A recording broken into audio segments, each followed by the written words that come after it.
Je m'appelle Catherine Verlaguet et je suis autrice de théâtre.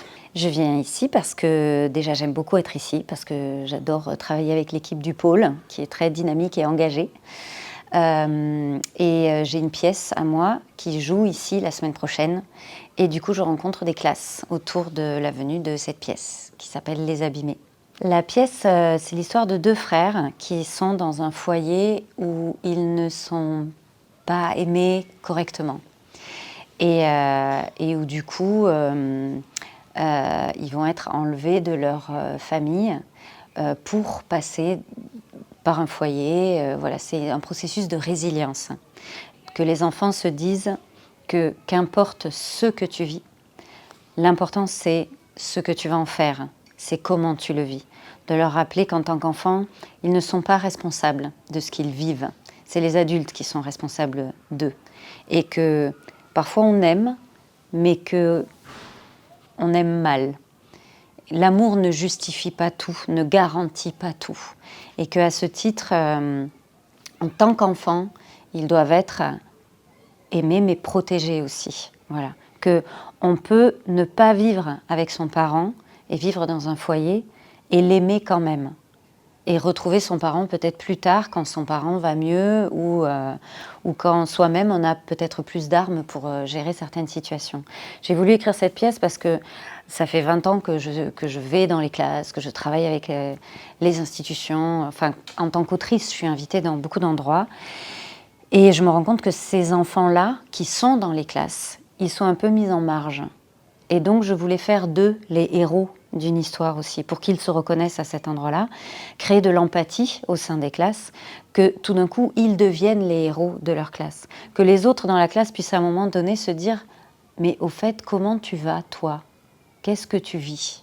Parce qu'il y a une énorme pudeur, en fait, sur ces parcours de vie-là, et les enfants ne savent pas trop comment, n'osent pas, en fait, demander ou en parler. Et ça isole encore plus, voilà. Donc c'est pas du tout une pièce qui est à charge, c'est une pièce qui est là pour réparer quelque chose et pour justement sortir de l'isolement et que ça parle. Moi, tout le théâtre que j'écris, il vise à la rencontre et à la mise en dialogue, en fait, à faire émerger des paroles réparatrices et à favoriser des rencontres. Parce qu'on ne se répare pas tout seul, quoi. On se rencontre parce qu'on rencontre des gens qui nous tendent la main, qui nous tendent des perches, qui vont permettre de construire un autre chemin. À la base, Les Abîmés, c'est 3 épisodes. Et le projet tel que je l'ai pensé initialement, c'était que les classes voient un épisode et après soient invitées au théâtre pour voir la grande forme, ce que j'appelle la grande forme. Pour la grande forme, j'ai repris l'écriture des 3 épisodes pour en tricoter les épisodes, pour créer une seule temporalité. Et du coup raccourcir un peu, parce que les 3 épisodes juxtaposés durent 1h30, 1h40, alors que sur une forme plateau, on est sur du 1h10. Voilà. Et bon, après, ici au pôle, ils ont vu les 3 petites formes juxtaposées à Avignon, au Festival d'Avignon, et du coup, ils ont souhaité offrir ça aux classes. Donc du coup, dans les établissements scolaires, vont se jouer les 3 petites formes. Et les classes qui viennent vont voir cette version-là. Donc la version tout public, au pôle, n'est pas construite de la même façon, mais c'est la même histoire. Elle est habillée aussi de lumière et de son, ce que ne sont pas...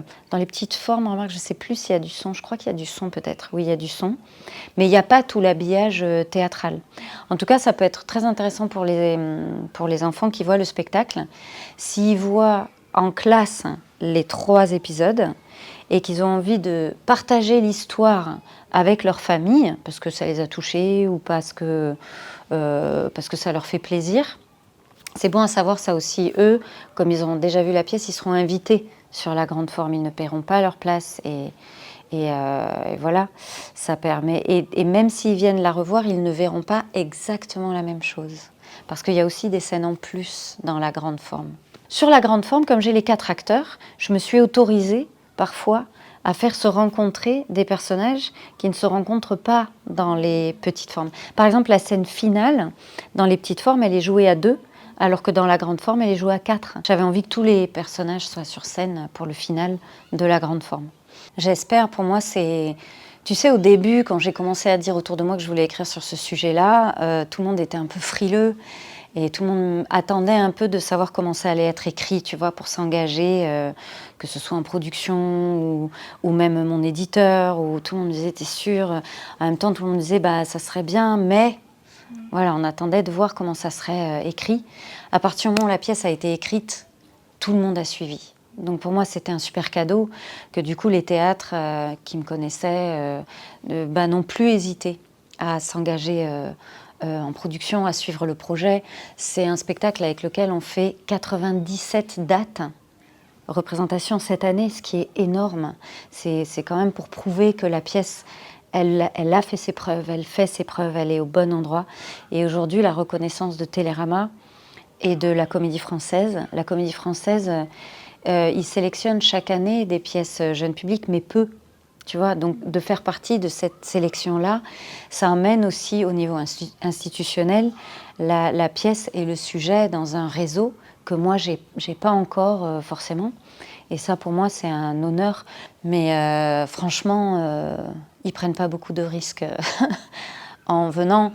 Même si le sujet ne te concerne pas, ce qui est beau avec ce genre d'histoire, c'est la fiction fait que par l'émotion, on se sent concerné. Et c'est quand on se sent concerné ensemble par un sujet qu'on fait société, en fait. C'est en ça que pour moi le théâtre il est politique, parce qu'il nous rassemble autour d'une réflexion qui naît d'une émotion commune, tu vois, qu'on éprouve. Et donc ne serait-ce que pour vivre ça, pour le bonheur de... On est dans une société tellement divisée aujourd'hui, tellement complexe, que les endroits où tu peux te rassembler autour d'une émotion et d'un débat commun, franchement, moi je trouve que ça fait du bien, quoi. Les Abîmés, aujourd'hui, c'est porté par la compagnie qui le monte, Le Bel Après-Minuit, et donc sa metteur en scène, Bénédicte Guichardon. Donc ça va continuer à tourner. Je ne sais pas comment se monte la tournée de l'année prochaine. Je n'ai pas encore reçu le calendrier, mais ça, je sais que ça se passe plutôt bien.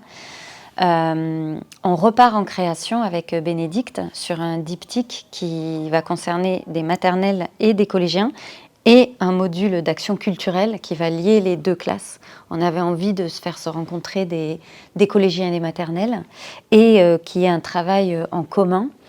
La petite forme Bestiole, elle se crée déjà l'année prochaine. En plus, c'est une forme qui va se jouer en salle de classe et qui contient en elle-même un module de création, puisque les enfants vont créer des sculptures.